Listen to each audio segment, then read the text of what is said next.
Good day, Year 11s. This video is about 3G, solving quadratic inequalities. So here I will be demonstrating two different methods. The first one is algebraic method, and the second one is graphical method. So with algebra method, it involves basically 4 steps. Step 1 is transpose to make 0 on one side. Step 2 is you can factorizing, completing squares, or using quadratic formula to try to evaluate. Step 3 is you're going to discuss if it's in the factorized form. You're going to discuss when the factors are going to be negative or positive. You're going to find out the intersection first, which is end of the unknown interval by each of the circumstances.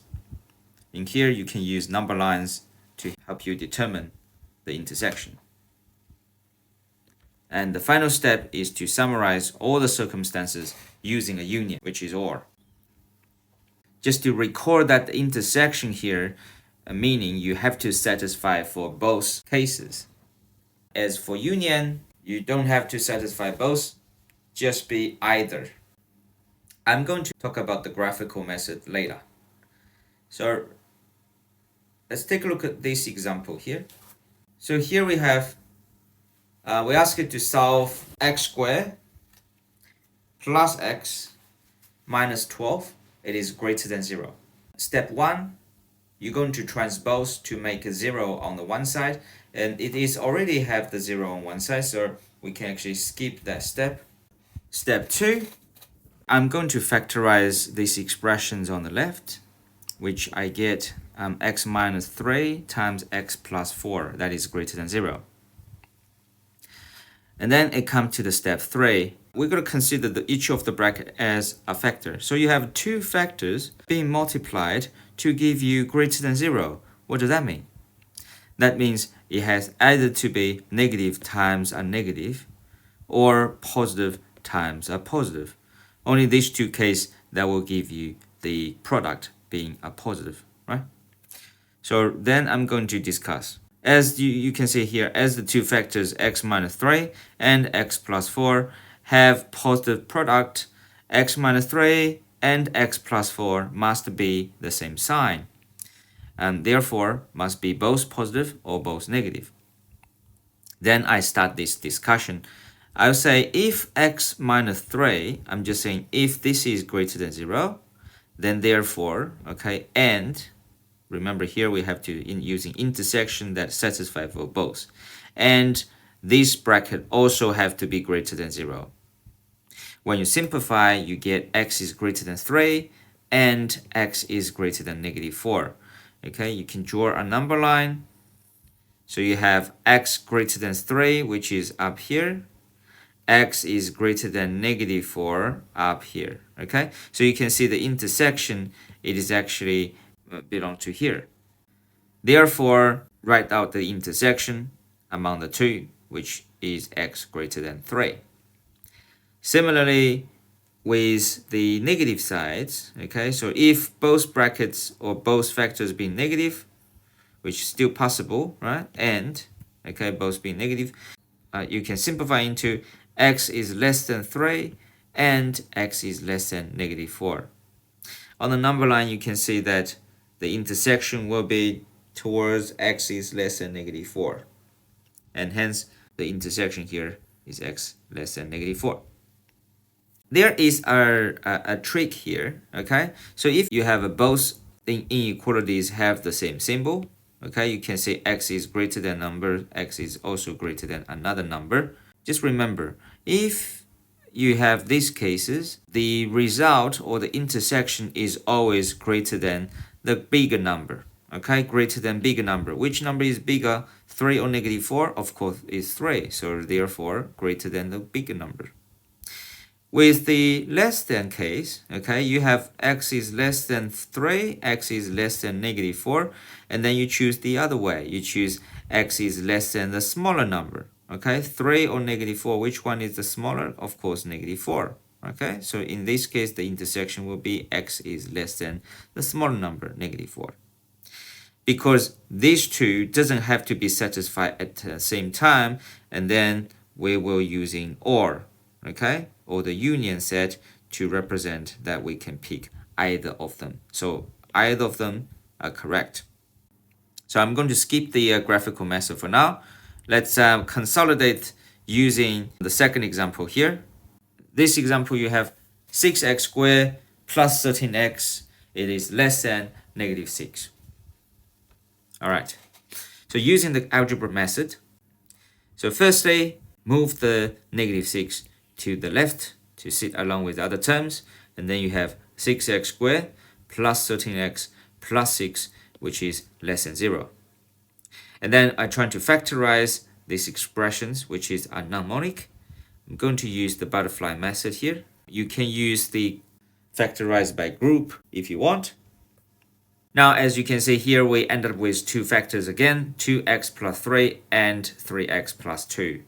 Because the result, the product of these two factors will be less than 0, being negative, then 2x plus 3 and 3x plus 2 must have opposite signs. The sign must be different, okay? Which means one positive, the other factor have to be negative. And then we're going to discuss if the first bracket, or 2x plus 3, it is greater than 0, it is positive, and you have to make sure that the second bracket must be less than 0. So what we could do next is to simplify both inequalities.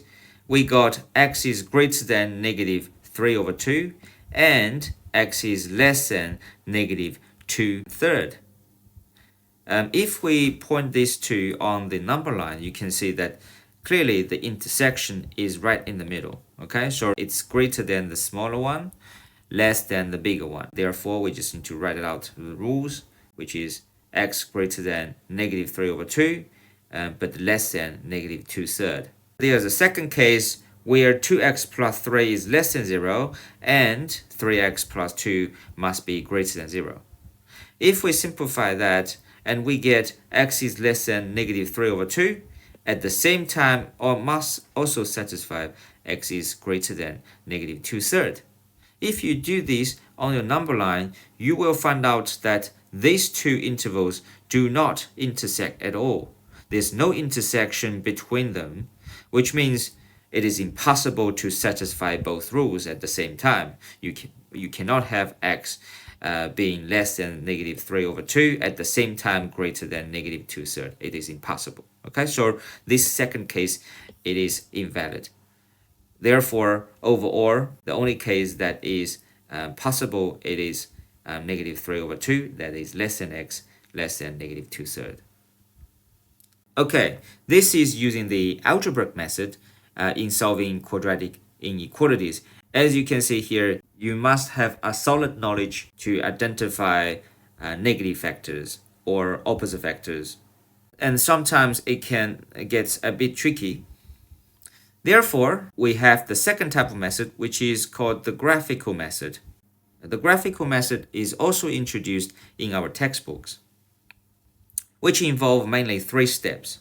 The first step is you're going to, using your knowledge, to sketch the parabola and label the x-intercepts if it's possible. Second step is to determine the sections of the parabola that will satisfy the inequalities. Notice here, the sections of the parabola, I'm only compare the vertical coordinates, okay? Or you want to say the y coordinates here. The last step is to write the interval of the horizontal coordinates or the x coordinates that will provide you the sections that give you whatever positive y coordinates or negative y coordinates, okay?